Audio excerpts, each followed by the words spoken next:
చిన్నారి చిట్టి కథలు. పిల్లలు, మీకు ఒక కథ చెప్పనా?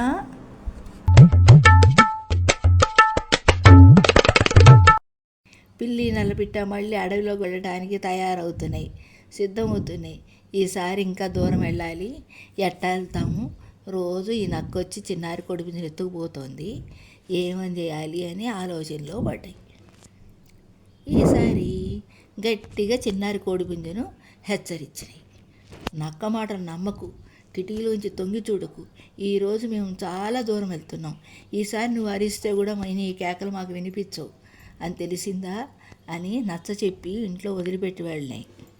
అలా చెప్పి పిల్లి నల్లపిట్ట కట్టెలు కొట్టుకోవడానికి అడవిలో బహుదూరం వెళ్ళినాయి. వెళ్ళంగానే వెంటనే నక్క కిటికీ కిందకు వచ్చి కూర్చుని మళ్ళా పాడసాగింది. చిన్నారి కోడిపుంజు ఈసారి కిటికీలోంచి చూద్దామా వద్దా అని ఆలోచనలో పడింది. నక్క కిటికీ కింద కూర్చుని మంచి సొగసుగా పాట ప్రారంభించింది. చిన్నారి కోడిపుంజు బంగారు మేనుగోను రంగారు కెంపు సిక సొంపారనెంత సక ఒకమారు వెలికిరమ్ము బఠానీలందుకొమ్ము అని సొగసుగా పాట పాడింది. చిన్నారి కోడిపుంజు కదలకుండా మెదలకుండా కూర్చుంది.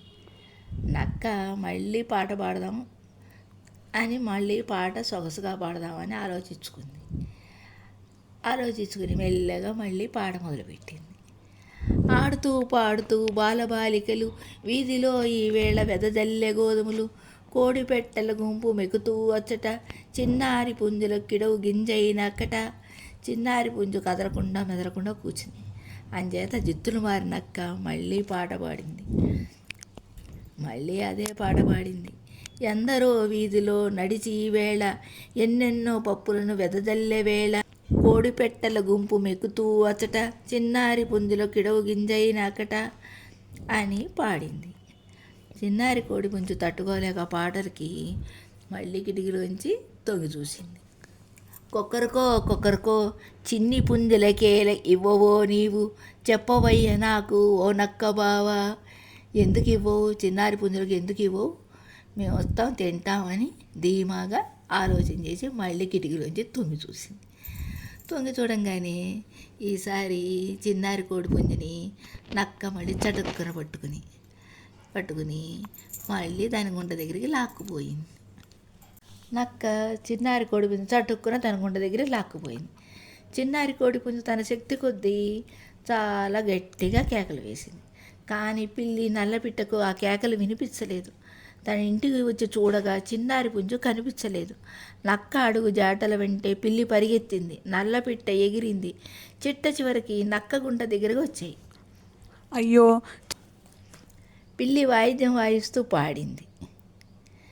ఆ పాట విని నక్క ఏమైనా బయటకు వస్తుందేమో అని ఆలోచనతో పిల్లి మంచి వాయిద్యం వాయిస్తూ పాట పాడసాగింది. చక్కని రాగాని సొగసుగా వాయిస్తా చెల్లాయి నక్కకో పాట వినిపిస్తా చిట్టిన చెల్లాయి తిరగబోయిందా ఇంటిలోనే చిన్న నిద్ర తీస్తోందా అని పిల్లి వాయిద్యం వాయించింది. ఆ వాయిద్యాన్ని నక్క ఆనందంగా వినసాగింది. తనలో తాను ఆనందించింది.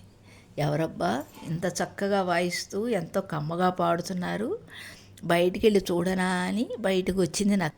తన గుంటలోంచి నక్క వెలుపులకు వచ్చింది.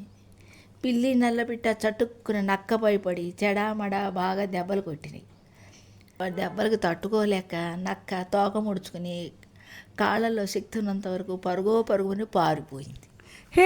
పిల్లి నల్లపిట్ట చిన్నారి కోడిపుంజుని ఒక బుట్టలో పెట్టుకుని ఇంటికి తీసుకెళ్ళిపోయాయి.